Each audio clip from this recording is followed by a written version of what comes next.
Marc Ancrenaz, you work in an orangutan conservation program in the province of Sabah in northeastern Malaysia. What difficulties do the orangs face there? The major threats to the survival of the species are deforestation, when the forest is removed for other types of land uses. It's climate change, but it's also hunting. In many places, orangutans are still hunted for meat or traditional medicine. And last but not least, what we call forest fragmentation. Malaysia is a country that is known for its palm oil plantations. People live on the income of palm oil. Is that a problem to the orangutans? Yeah, definitely. Actually, palm oil is one major driver of development for countries like Indonesia and Malaysia, and palm oil is replacing the forest in many places. The forest, which is the orangutan habitat. And this explains why the numbers of orangutans have been declining very strongly these past few decades.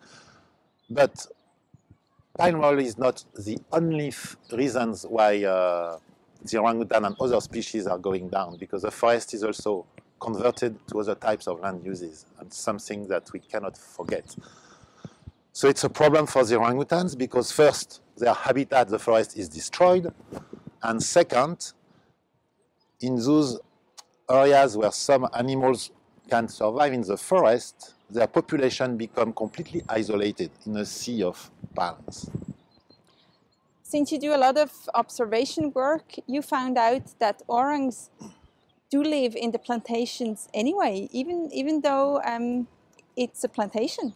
Yeah, so actually, orangutan cannot survive in a plantation. They can't. They need the forest. Forest is their home. But our research shows that orangutans can learn to use this new resource, the oil palm, or acacia plantation, or any kind of plantation that is developed in their range. They start to use these new crops as a source of food. Sometimes they can eat the leaves of the palms, they can eat the bark of the acacia, they can eat the fruits of the oil palm. They make their nest in these trees, and also they cross the plantation to move from one patch of forest to the next. So we're in a situation where you have these huge crops, and sometimes you have an orangutan going through. But once again, they cannot survive in this plantation per se. They really need the forest that is around. So basically you have to make sure that the plantations and the primary forest can coexist. We have to make sure that this landscape is a mosaic of different types of habitat. If you have only one type of crop, biodiversity is gone. Orangutan cannot survive, elephant cannot survive. But if we have a landscape where we have small patches of forest here and there, corridor of forest linking these patches of forest, yes, a lot of animals maybe can adapt and can survive. This we have hope here. And what actions do you take to connect these spots?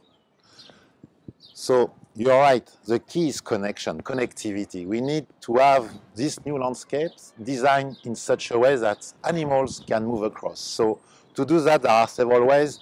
For example, you plant trees to recreate corridors of forest where these corridors have been destroyed, or you work with a company to make sure that they are not going to convert the entire landscape and they're going to keep small patches of forest here and there that will act like a refuge, if you want, for the animals when they cross the landscape.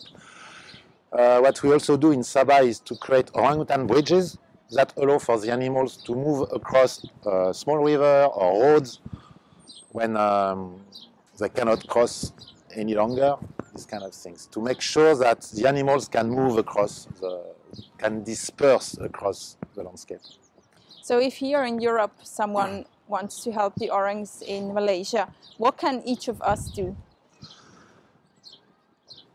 What I'm convinced of is that we are all part of the problem. We are all sharing the same planet.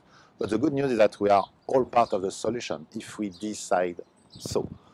For example, when in your day-to-day life, when you go shopping, when you go to your grocery store, make sure that you select certified products that are produced along sustainable practices. What I mean is boycotting palm oil or tropical timber is not necessarily the solution.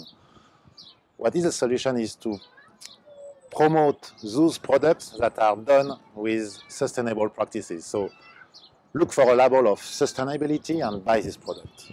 And by doing this, we can really make a difference that will support orangutan conservation in the field, will support elephant and other species as well.